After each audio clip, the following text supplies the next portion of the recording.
Baik, kita akan segera mulai bagaimana cara untuk membuat PPT-nya. Kita akan coba buka berbagai template untuk membuat PPT. Kali ini saya sudah siapkan sebuah template PPT yang saya download dari internet. Ada banyak ragam PPT yang bisa kita pilih untuk sebuah penampilan presentasi kita yang menarik. Kebetulan saya menggunakan ini dan kita akan coba manfaatkan untuk penyampaian materi kita. Untuk pembelajaran nanti yang akan kita sama-sama akan lanjutkan, topik yang akan kita ambil adalah tentang permasalahan sosial. Karena itu di sini saya akan coba ganti dengan topik daripada materi kita.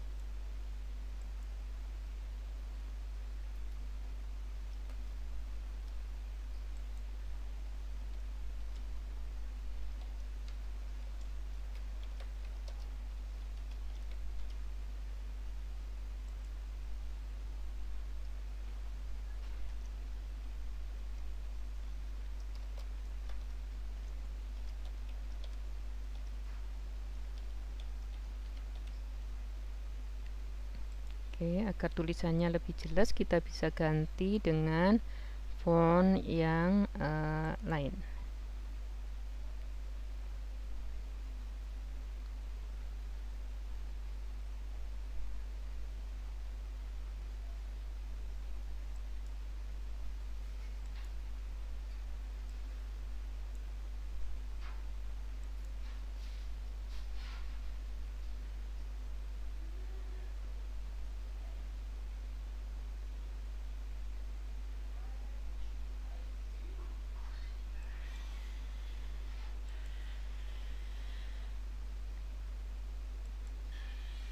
Oke, demikian agar tampak bagus kita bisa menggunakan animasi di sini untuk keluar atau masuknya tulisan.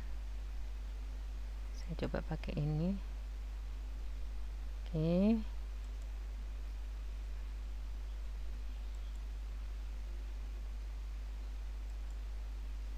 Ya. Oke, kita lanjutkan dengan slide berikutnya. Setelah itu saya akan memberikan penjelasan tentang apakah itu permasalahan sosial.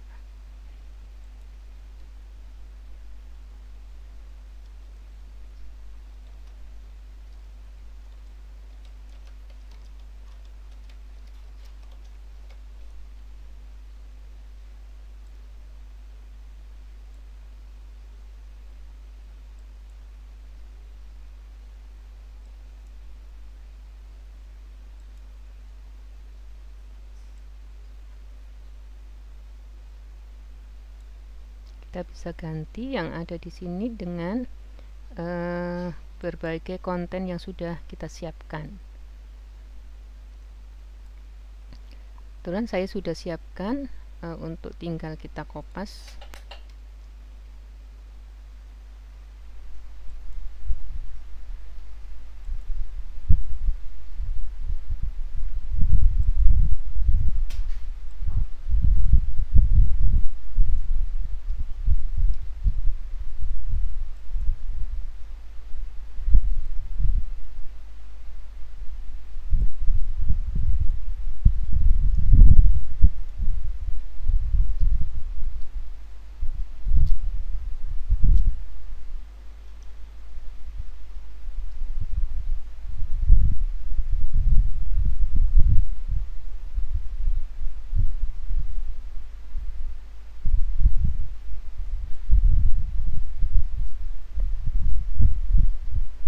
kemudian tokoh yang lain.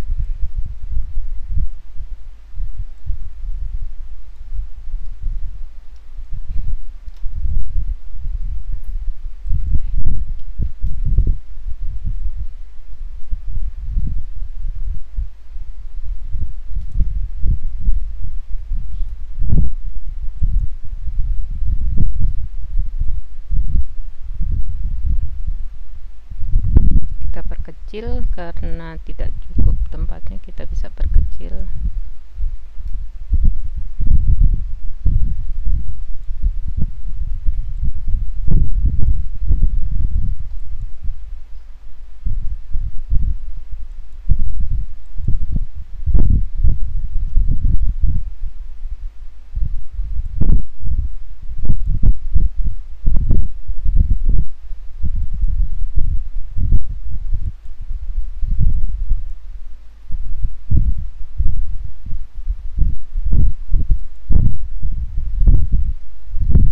Bisa keluarnya bagus, kita akan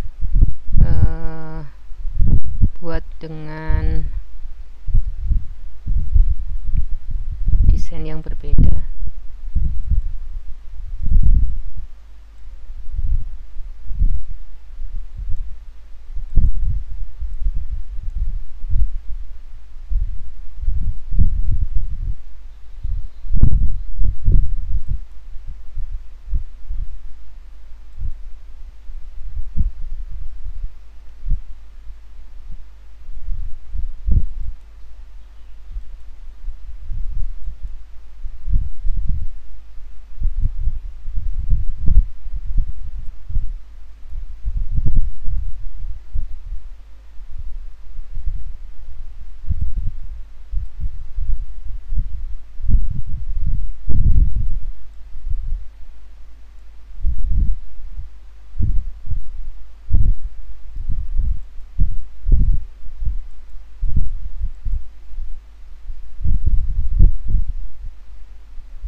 Oke, kemudian setelah slide tentang definisi, kita akan lanjutkan untuk menerangkan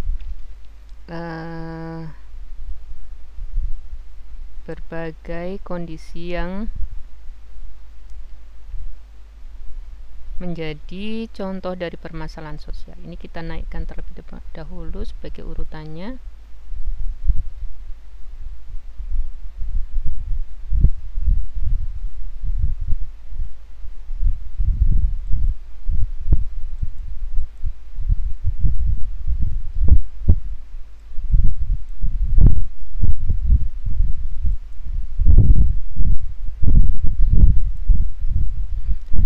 Akan selipkan di sini beberapa contoh daripada permasalahan-permasalahan sosial tersebut. Misalkan gambar pengangguran.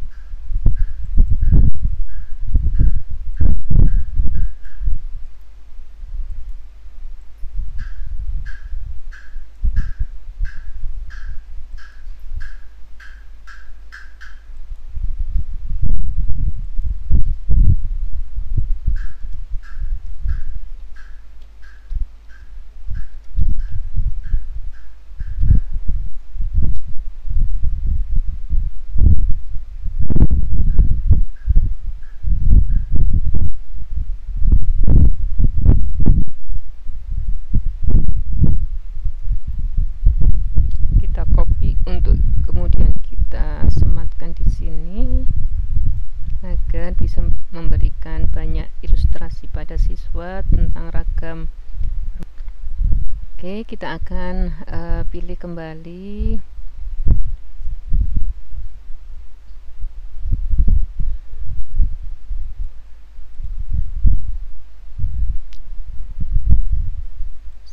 lain.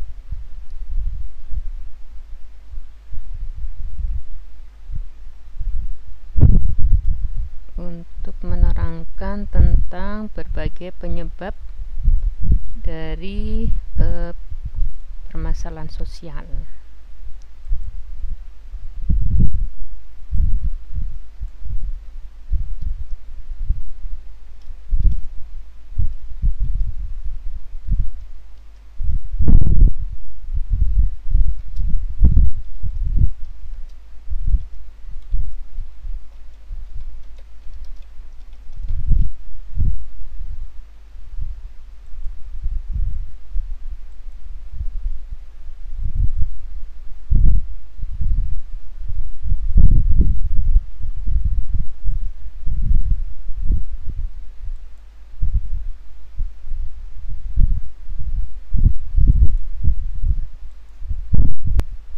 Rubah settingnya dengan mengatur sesuai keinginan kita.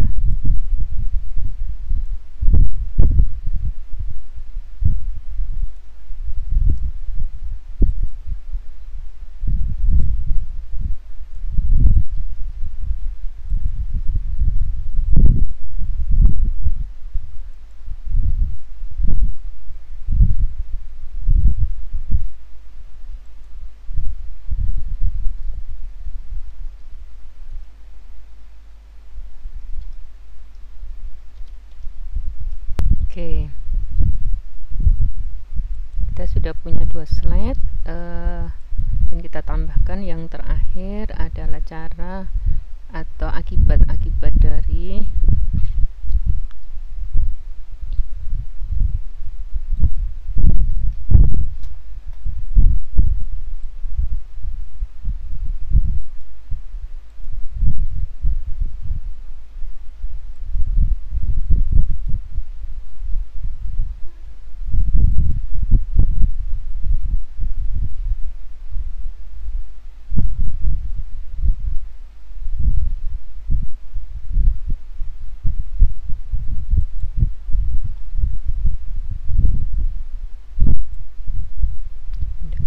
dahulu.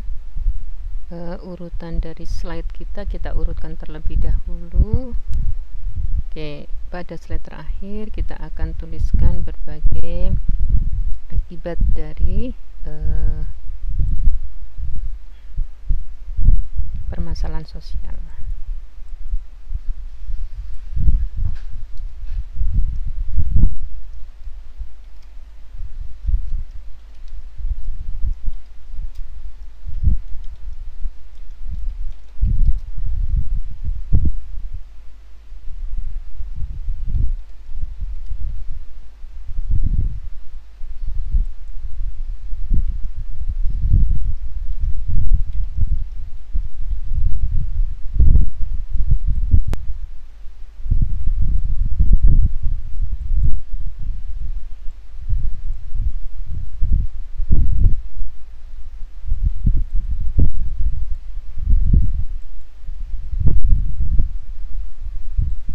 Ya, oke, ini adalah beberapa slide yang telah kita siapkan untuk presentasi kita dalam menyampaikan materi di kelas untuk para siswa kita. Kita tata terlebih dahulu urutan materinya.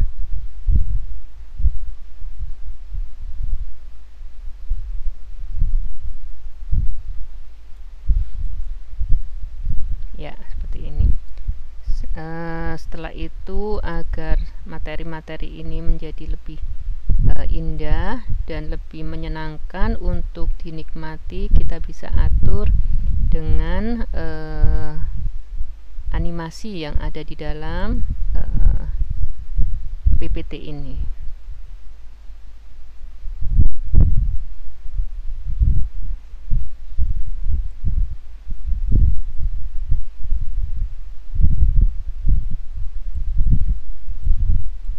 Yang tidak kita pakai kita bisa hilangkan dengan klik tekan Shift dan Del.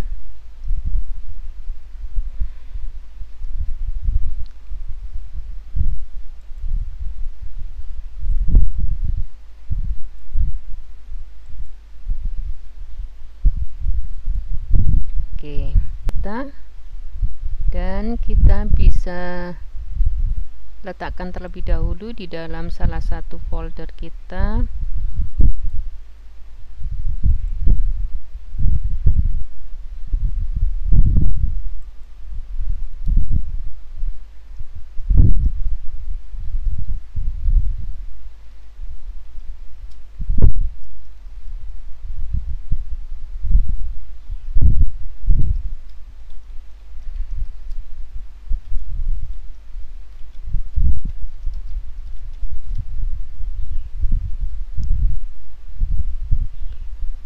Kita letakkan dalam salah satu tempat yang kita pilih.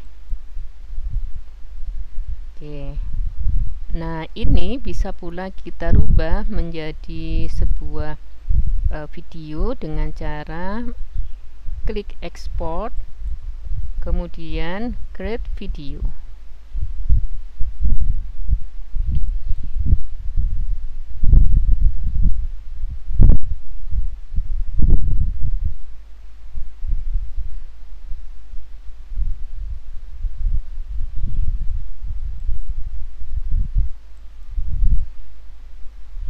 Sudah tersimpan menjadi sebuah video dan kita bisa gunakan untuk presentasi atau pembelajaran di depan para siswa kita. Assalamualaikum warahmatullahi wabarakatuh. Bertemu dengan Ustazah Rini kembali di dalam kelas sosiologi. Anak-anak Ustazah yang Ustazah banggakan, bagaimana kabarnya? Semoga senantiasa sehat ya. Kesempatan kali ini kita akan melanjutkan kembali pembahasan sosiologi kita pada bab baru ya. Jika kemarin kalian sudah membahas beberapa waktu yang lalu sudah membahas tentang kelompok-kelompok yang ada di dalam masyarakat, maka topik kali ini merupakan kelanjutan daripada pembahasan terkait dengan kelompok masyarakat. Ya, seperti kalian ketahui bahwa di dalam masyarakat ada banyak kelompok-kelompok yang terbentuk, yang masing-masing berdasarkan karakteristik atau ciri dan spesifikasinya. Dan di antara mereka pasti saling berinteraksi, berhubungan, ya. Namun tidak selamanya hubungan mereka antara satu kelompok dengan kelompok lain, antara individu satu dengan individu lain, senantiasa berada dalam kondisi yang sesuai dengan harapan semua orang, yaitu harmonis, semuanya teratur, semuanya aman, dan semuanya tenang, ya. Tidak selalu seperti itu, tetapi ada kalanya kita temui kondisi-kondisi yang tidak seharusnya. Karena itu hari ini kita akan membahas apa yang disebut dengan permasalahan sosial. Ya, ketika kita berbicara masalah permasalahan sosial, pasti yang ada di dalam benak kita adalah tawuran, misalkan saja demo, misalkan saja peperangan, misalkan saja kemiskinan, pengangguran, kenakalan remaja dan sebagainya. Sebenarnya apa sih yang dimaksud dengan permasalahan sosial? Ya, kita akan ketahui bersama bahwa permasalahan sosial itu adalah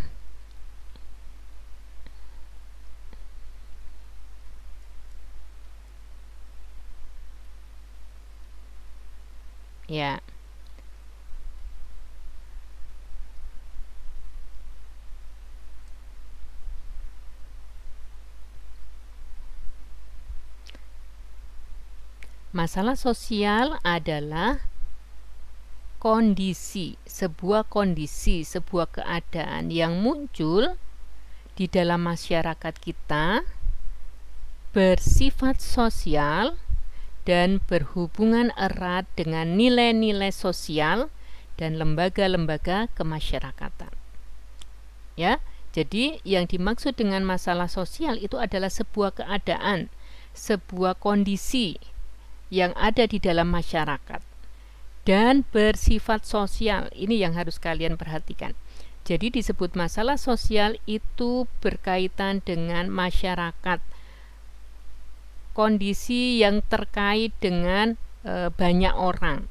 Jadi bukan kondisi yang terjadi atau menimpa pada individu, pada orang per orang, tidak ya, tetapi ini yang menimpa pada banyak orang atau yang menimpa pada masyarakat. Dan kondisi itu berhubungan dengan nilai-nilai sosial dan lembaga-lembaga kemasyarakatan. Maksudnya adalah kondisi-kondisi yang dimaksud dengan masalah sosial itu adalah kondisi-kondisi yang tidak sesuai dengan nilai-nilai sosial yang ada di dalam masyarakat tadi. Ya, itu adalah pemahaman tentang masalah sosial. Karena itu ketika kemudian kita melihat di dalam slide kita ada demo menolak Omnibus Law gitu ya, maka ini adalah sebuah kondisi yang melibatkan banyak pihak, banyak orang, bukan berkaitan dengan satu individu saja ya. Begitu pula yang namanya tawuran menjadi masalah sosial karena melibatkan banyak siswa gitu. Karena itu ketika kemudian ada sebuah kebijakan, misalkan saja kenaikan listrik, semua bisa membayar tetapi yang tidak bisa membayar hanya 1-2 orang, maka itu bukan menjadi masalah sosial. Beda lagi ketika sebuah kebijakan kenaikan listrik misalkan saja itu kemudian menyebabkan banyak orang di dalam masyarakat yang kesulitan membayarnya, maka itu akan menjadi masalah sosial ya. Karena itu sekali lagi sebuah masalah sosial itu terkait dengan banyak orang, bersifat sosial, dan kemudian berhubungan erat dengan nilai-nilai sosial. Ingat, nilai-nilai itu adalah sebuah keadaan yang dianggap baik ya, sebuah keadaan yang berharga.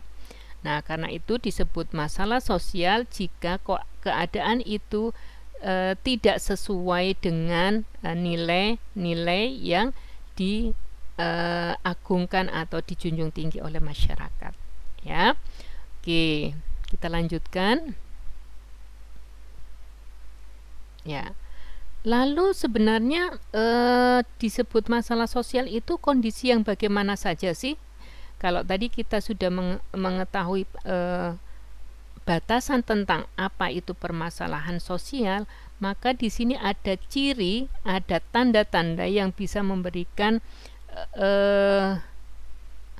batasan lebih spesifik ya, yang bisa menandai sebuah keadaan dengan keadaan lainnya. Karakteristik sebuah keadaan disebut permasalahan sosial itu ada beberapa. Di antaranya adalah ada sebuah kriteria umum yang berlaku pada semua keadaan, di mana ketika keadaan itu mempunyai kriteria ini maka dia disebut sebagai permasalahan sosial. Kriteria itu apakah? Ya, itu tadi sudah kita singgung di awal bahwa kriteria umum sebuah keadaan disebut menjadi permasalahan sosial apabila keadaan itu berbeda, bertentangan, tidak sesuai dengan nilai hal-hal yang baik yang ada di masyarakat atau yang dianut oleh masyarakat. Misalkan saja terjadinya kemiskinan, ini adalah sebuah permasalahan sosial. Kemiskinan sosial, bukan kemiskinan individual ya. Kemiskinan sosial artinya ada banyak kondisi-kondisi miskin yang terjadi pada banyak orang. Maka kemiskinan dikatakan sebagai permasalahan sosial. Bertentangan dengan nilai apakah? Ya, dikatakan sebagai kondisi yang bertentangan dengan nilai ketika keadaan itu tidak sesuai dengan nilai kesejahteraan. Seharusnya semua masyarakat, semua individu yang ada di dalam masyarakat itu hidup di dalam kesejahteraan, kecukupan. Namun karena ada yang tidak sesuai dengan kondisi itu, maka itulah yang disebut dengan permasalahan sosial. Kriteria yang kedua adalah sumber masalahnya. Jadi sumber masalahnya di sini adalah pemicu munculnya keadaan yang tidak sesuai dengan nilai dan norma itu. Ada banyak masalah, diantaranya adalah berasal dari proses sosial, hubungan antar individu atau antar kelompok yang itu bisa menjadi sumber masalah, tetapi juga bisa berasal dari bencana alam. Jika sumber masalahnya dari bencana alam, maka yang disebut dengan masalah sosial itu bukan bencana alamnya, tetapi akibat yang ada di dalam masyarakat yang merupakan yang terjadi karena adanya bencana alam. Contoh misalkan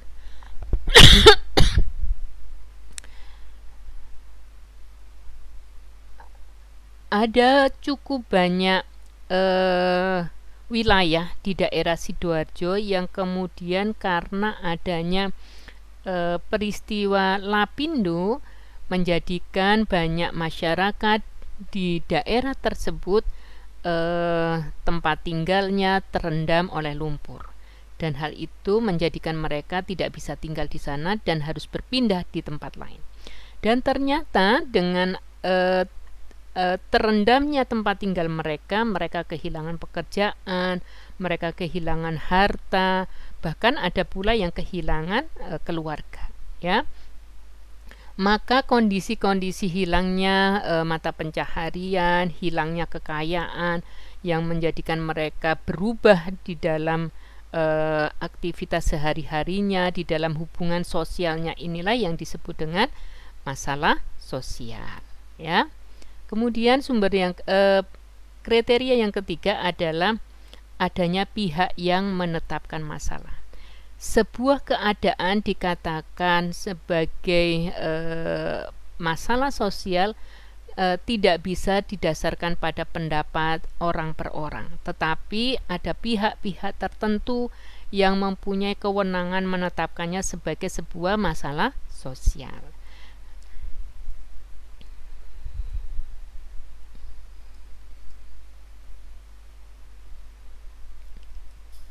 Di antaranya adalah yang mempunyai kewenangan menetapkan itu adalah misalkan saja pemerintah atau diwakili oleh dinas-dinas yang ada di daerah, atau misalkan saja pemuka masyarakat, pemimpin-pemimpin informal. Itu adalah orang-orang yang mempunyai kewenangan untuk menetapkan sebuah keadaan itu sebagai masalah sosial atau tidak. Contoh ketika pandemi sekarang ini, di mana ada banyak individu, ada banyak orang yang kemudian mengalami sakit hingga kemudian berakhir dengan kematian dengan jumlah yang banyak, dengan peristiwa yang jumlahnya banyak, maka oleh pemerintah dan kemudian dikuatkan oleh dinas kesehatan menetapkan ini adalah sebuah masalah sosial, Kriteria berikutnya adalah masalahnya itu laten atau nyata. Jadi tidak semua masalah sosial itu bersifat nyata, bersifat tampak, bisa dilihat dan bisa disaksikan oleh indera kita. Contohnya seperti gunung meletus, kemudian banjir bandang yang memakan banyak korban, itu sangat tampak di hadapan kita. Tetapi ada pula masalah-masalah sosial yang tidak nampak, di antaranya misalkan adanya depresi yang berkelanjutan di banyak remaja di daerah-daerah tertentu misalkan. Kemudian adanya budaya yang mengedepankan sikap pasrah, itu adalah masalah-masalah laten, Yang terakhir adalah karakteristik yang kelima adalah adanya perhatian masyarakat. Untuk karakteristik ini, tidak semua masalah sosial itu memang mempunyai perhatian, mempunyai mendapatkan perhatian di masyarakat. Tetapi ada pula masalah sosial yang sedikit masyarakat yang memperhatikannya, tetapi mempunyai pengaruh besar kepada masyarakat. Jadi dengan adanya karakteristik tersebut kita bisa membedakan ya sebuah keadaan disebut masalah sosial atau tidak, itu ditentukan dari kelima ciri tersebut, 5 karakteristik tersebut. Antara 1 hingga sampai 5 itu tidak semuanya harus ya, tidak semuanya harus ada. Tetapi yang harus ada di setiap keadaan itu adalah kriteria umumnya itu ya. Kriteria umum itu harus ada di dalam setiap keadaan yang disebut permasalahan sosial. Sementara sumber masalah, pihak yang menetapkan masalah laten atau nyata, dan perhatian masyarakat itu adalah ciri-ciri atau kriteria permasalahan umum yang sifatnya kondisional. Ada yang muncul di dalam keadaan yang disebut permasalahan sosial, namun ada pula yang tidak ya. Oke, kita lanjutkan tentang faktor-faktor penyebab permasalahan sosial. Ketika kita sudah mengetahui tentang ciri-ciri dari sebuah keadaan yang disebut permasalahan sosial, maka kita perlu tahu tentang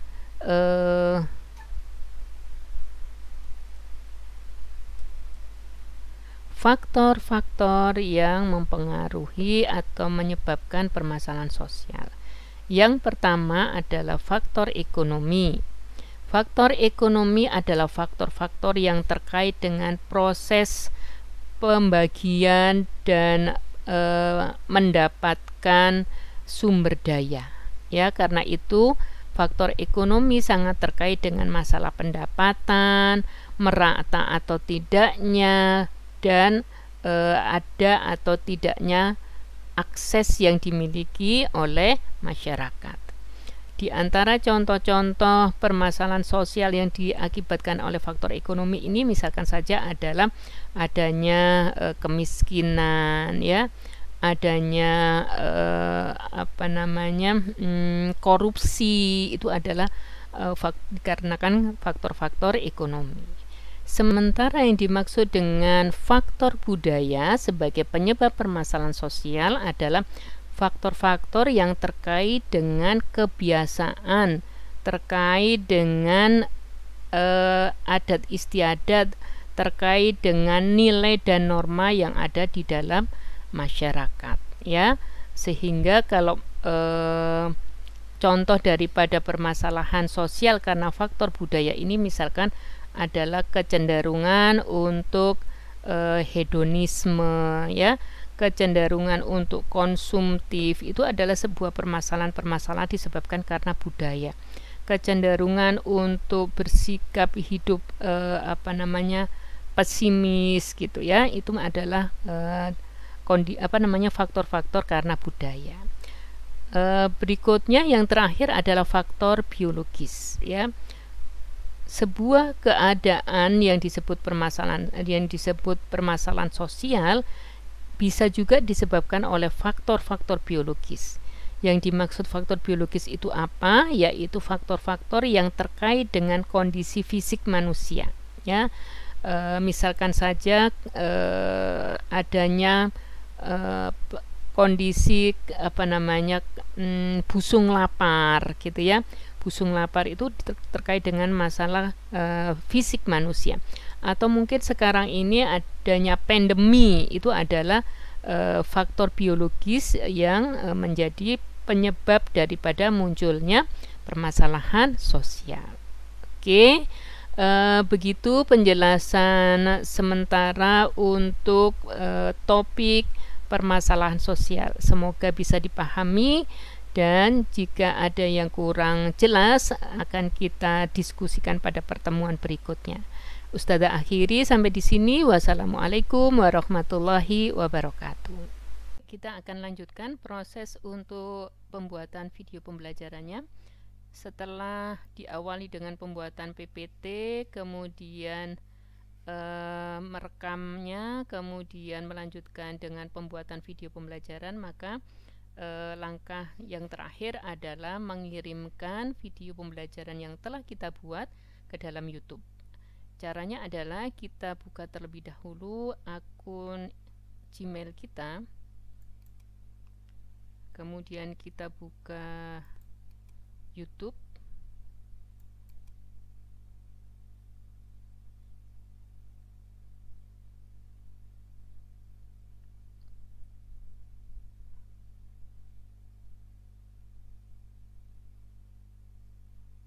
Baik, kita siapkan tempatnya untuk pengiriman video kita.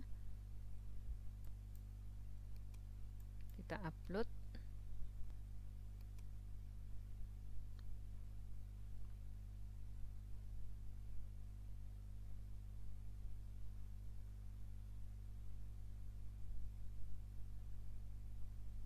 Nah, kita pilih file dari tempat kita menyimpan.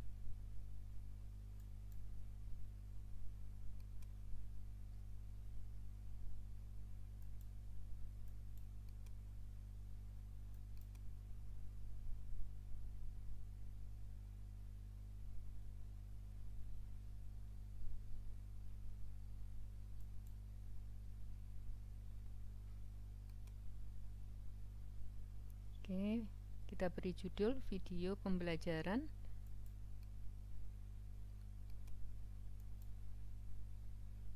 Kemudian kita no.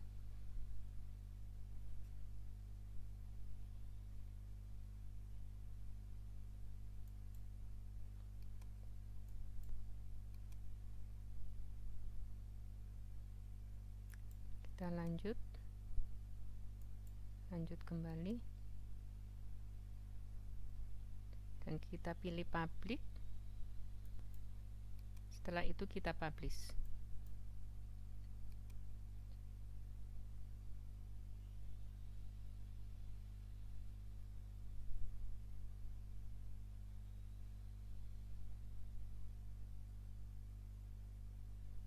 Kita tunggu terlebih dahulu, ini masih proses.